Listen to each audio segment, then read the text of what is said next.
Mengejutkan, tak ikhlas menuai vonis 7 tahun penjara dan denda 1 miliar rupiah.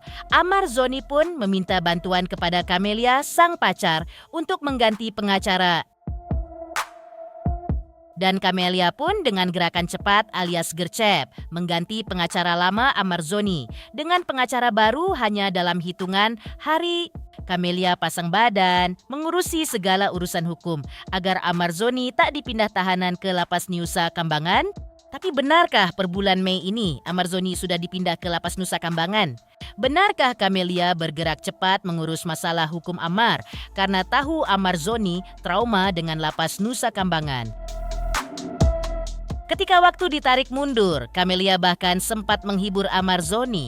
Pasca Amar terlihat emosional menerima putusan vonis 7 tahun penjara. Benarkah meski kemungkinan Amar Zoni mendapatkan kesempatan rehabilitasi setipis benang, tapi Camelia tetap berjuang? Pemirsa, bersama Intens Investigasi kami hadirkan kabar terkini, terpercaya, dan teraktual. Tetapi sebelumnya, jangan lupa untuk like, subscribe, dan juga share channel YouTube ini.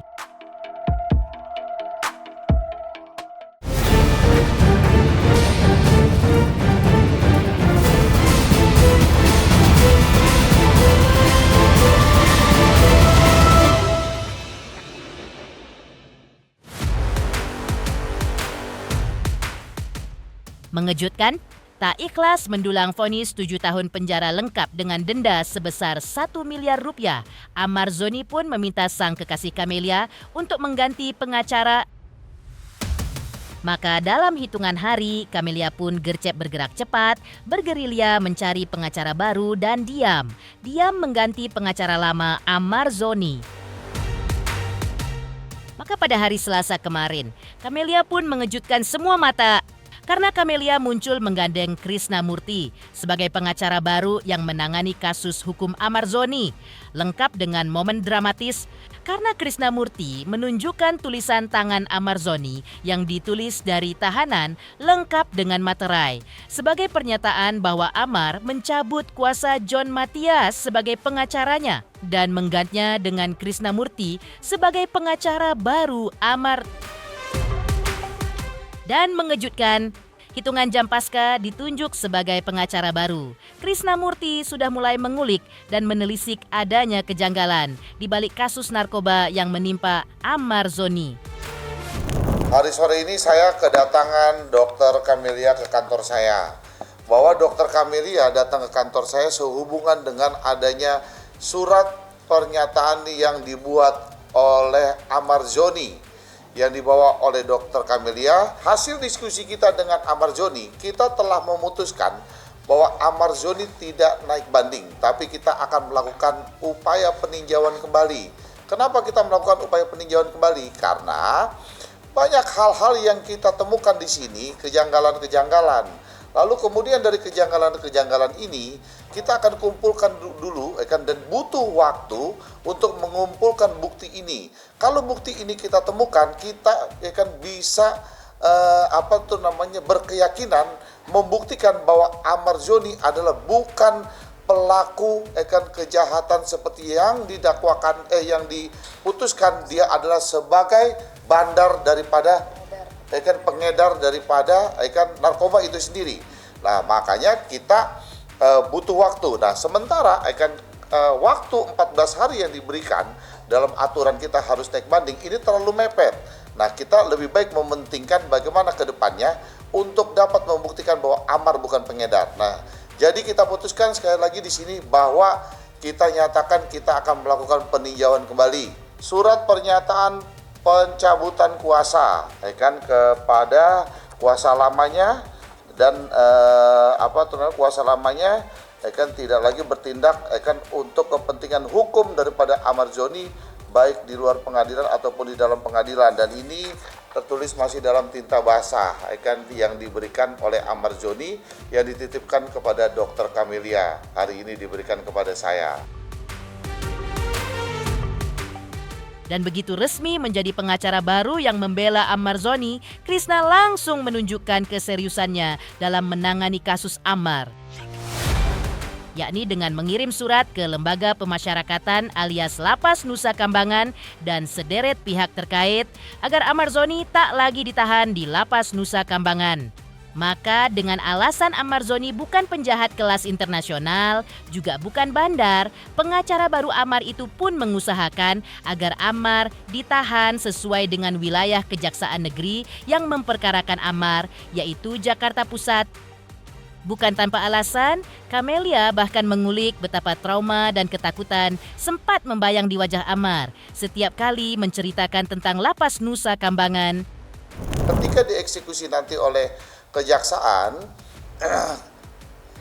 Negeri Jakarta Pusat, ya kan, terhadap putusan yang kemarin telah diputuskan, bahwa kami akan segera bersurat kepada lapas yang kami tembuskan kepada Kanwil, kemudian kepada Dirjen Kementerian, ya kan, Pemasyarakatan, sehubungan dengan saudara Amar ini untuk tetap berada di wilayah hukum daripada Kejaksaan Negeri itu sendiri, ya kan, di mana wilayahnya adalah Jakarta Pusat. Ya kan, Jakarta Pusat itu misalkan di Salemba. Jadi kita akan bersurat untuk tidak lagi dibawa ke Nusa Kambangan karena banyak pertimbangannya.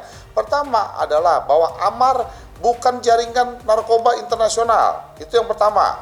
Lalu yang kedua, bahwa Amar, ya kan, bukan hukuman seumur hidup. Ya kan? Lalu kemudian yang ketiga, bahwa saudara Amar ini punya gangguan psikis, ya kan, artinya bahwa kemarin dia mengalami trauma, ya kan, ketika dia ada di Nusa Kambangan. Kemudian, ya kan, Amar berjanji tidak akan mengulangi perbuatannya. Sementara pacar dan pihak Amar Zoni gigih mengupayakan agar Amar batal dikirim ke Lapas Nusa Kambangan dan ditahan di penjara kawasan Jakarta. Pihak Direktorat Jenderal Pemasyarakatan atau Ditjenpus justru mengambil langkah yang berbeda. Pasalnya, pihak Lapas Narkotika Jakarta tempat Amar Zoni saat ini ditahan rupanya sudah berkoordinasi dengan Kejaksaan dan pihak pengadilan yang sontak saja menjulangkan tanda tanya. Mungkinkah Amar bakal dipindah ke Lapas Nusa Kambangan di awal bulan Mei ini? Amar Zoni sudah diputus 7 tahun dan sudah menggunakan masa pikir-pikirnya 7 hari dan memang tidak ada upaya banding. Dari pihak Lapas Narkotika Jakarta sudah melakukan koordinasi dengan Kejaksaan dan juga pengadilan terkait dengan proses inkrahnya. Putusan pernyataan hakim sudah, tinggal nanti petikan putusan dari pengadilan yang dibutuhkan dan juga eksekusi dari Kejaksaan. Terkait dengan pertanyaan bagaimana pemindahannya Nusa Kambangan seperti apa, kami masih merujuk pada surat izin yang dikeluarkan oleh Bapak Dirjen terkait dengan pemindahan sementara Amar Zoni dalam rangka persidangan, bahwa setelah selesai akan dikembalikan lagi ke Nusa Kambangan. Nah, ini kita masih menunggu arahan dari pimpinan, sambil juga tadi kami sampaikan untuk secara legalnya ingkrah atau putusan, surat putusan dari pengadilan dan juga eksekusi dari Kejaksaan juga sedang dalam proses. Gitu. Kalau kapan tadi saya sampaikan, kita menunggu proses dan juga arahan dari pimpinan seperti apa. Pertimbangan ya surat izin yang awal. Kan di surat izin itu yang diberikan kepada Kejaksaan itu kan ada klausul atau pernyataan setelah selesai menjalankan persidangan, Amar Zoni dan kawan-kawan dikembalikan lagi ke lapas untuk menjalankan pidananya di sana.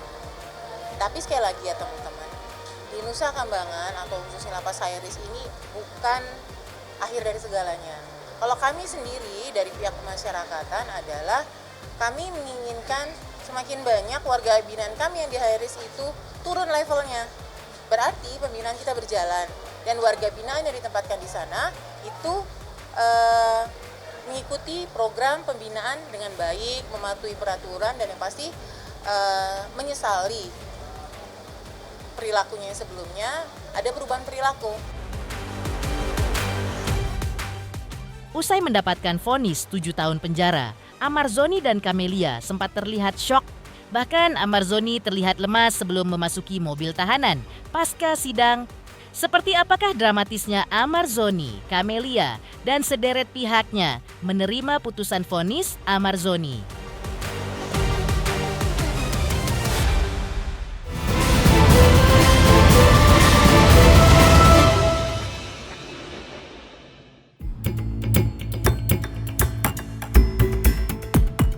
Kejutan ganti pengacara baru dan gigihnya Camelia dalam memperjuangkan Amarzoni agar tak lagi ditahan di lapas Nusa Kambangan tak pelak mengulik kembali momen dramatis di mana Amar menuai vonis pada sidang di tanggal 23 bulan April lalu. Ya, mendulang vonis 7 tahun penjara dan denda uang sebesar 1 miliar rupiah. Di permukaan, vonis Amarzoni memang terlihat lebih ringan daripada tuntutan jaksa yang menuntut Amar dengan tuntutan 9 tahun penjara. Lolos dari hukuman 9 tahun penjara dan hanya mendapatkan vonis 7 tahun penjara, tim kuasa hukum Amarzoni pun memasang sikap menggantungkan keputusan kepada Amar yang di hadapan hakim masih mengajukan sikap pikir. Pikir dulu. Yang kala itu masih mengandung presentase 50-50 alias 50%. Amarzoni bakal melakukan banding atas putusan hakim. Ya, pertama-tama kita sebagai PH menghormati dulu keputusan itu karena itu haknya hakim. Nah, sekarang kita sesuai dengan apanya Amar, itu kita Amar pikir-pikir dulu. Itu masih ada waktu 7 hari. Ya kan upaya hukum ada. Seperti hakim bilang, ini belum ingkrah, belum final. Ya kan? Nah, bisa aja diajukan upaya hukum banding. Ya kan? Bisa aja upaya hukum PK. Ya kan? Bisa aja diajukan amnesti. Bisa aja diajukan abolisi. Ya, ini kan banyak upaya hukum. Jadi sabar aja dulu. Yang pertama sekarang ini kita hormati dulu keputusan hakim.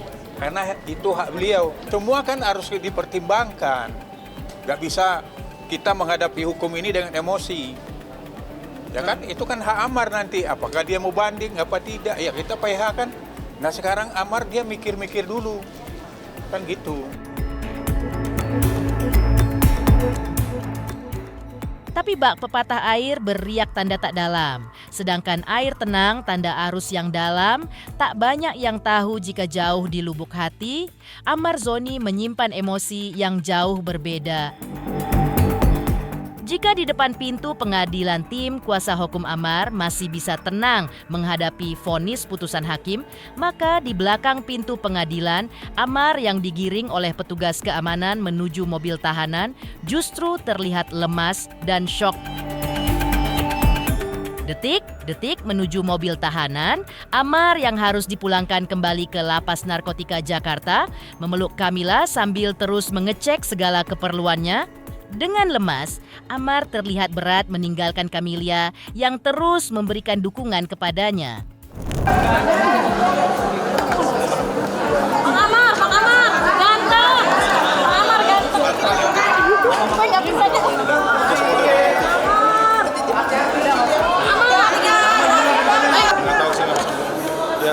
Ada yang mau disampaikan ke dokter semuanya aku bisa dari A sampai Z. Sehat-sehat ya bang, semangat ya bang. Itu barang-barang baju-baju aku. Dokter Fori, Udah. Andi. Barang-barang gua turunin dulu semuanya. Sehat ya bang, sehat ya. Buku-buku udah,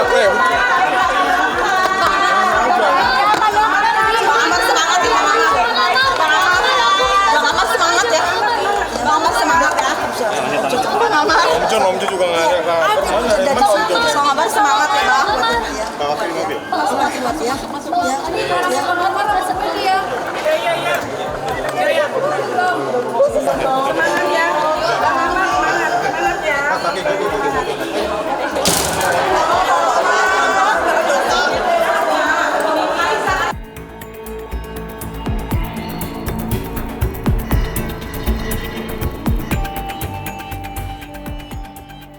Bukan cuma Camelia sang kekasih, tapi adik Amarzoni, Aditya Zoni juga sempat syok dan lemas dengan hasil putusan vonis yang dijatuhkan kepada Amar.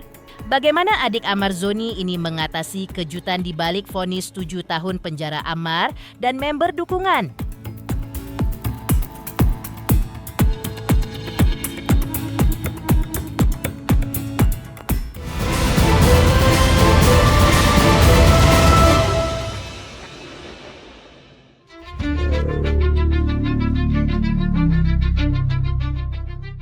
Pemirsa Intens, jika ingin mengetahui apakah orang di sekitar kita tulus mencintai dan mendukung, maka ingatlah sikap mereka bukan di saat dalam keadaan senang, melainkan saat menghadapi kesulitan. Ini pula yang dialami artis Ammar Zoni. Usai mendulang vonis 7 tahun penjara, sehingga lemas karena bakal dipulangkan kembali ke Lapas Nusa Kambangan yang terkenal super ketat dan keras, rupanya bukan. Cuma Camelia sang kekasih saja yang diguncang syok, tapi juga Aditya Zoni.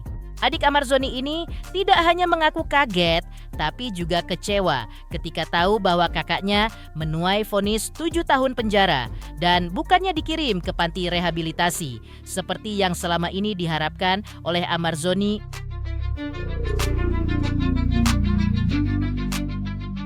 Uniknya, alih memasang sikap lemas seperti Ammar yang terlihat berat sebelum memasuki mobil tahanan, Aditya justru mampu membalik syok dan rasa kecewanya dengan sikap optimis bahwa segala kesulitan selalu ada jawaban dan jalan keluarnya. Masih ada upaya PK tadi kan sama banding kan tadi. Tapi kecewa gak sih Dit? Kaget, kecewa, no comment sekarang. Pokoknya doain yang terbaik. Sekarang berat sekali juga gitu segala macam dan ya saya berdoa lah mudah-mudahan banding kita diterima dan mudah-mudahan bisa bisa diperkecil lagi hukumannya ya mudah-mudahan yang terbaik juga gitu sesuai dengan harapan. Semangat melamar ya, ini bukan akhir dari segalanya, ini mungkin kerikil-kerikil di dalam kehidupan lah. Ya, mudah-mudahan doain aja lah yang terbaik, mudah-mudahan banding bisa lebih rendah lagi, itu harapan kita. Jadi pikir-pikirnya kita percaya sama pengacara, mudah-mudahan bisa melakukan tugasnya baik. Jadi kita ya, upaya kita supaya Muhammad dikembalikan ke Nusa Kambangan, karena memang mau gimana pun juga itu tidak seharusnya dibalikin ke MK gitu ya. Jadi maunya stay di sini dulu gitu. Pemirsa Intens Investigasi, jangan lupa saksikan terus Intens Investigasi. Dan pastikan jangan lupa untuk like, subscribe, dan juga komen. Terima kasih juga atas kesetiaan pemirsa atas pencapaian jumlah subscriber yang kini menuju 4 juta subscriber channel Intens Investigasi.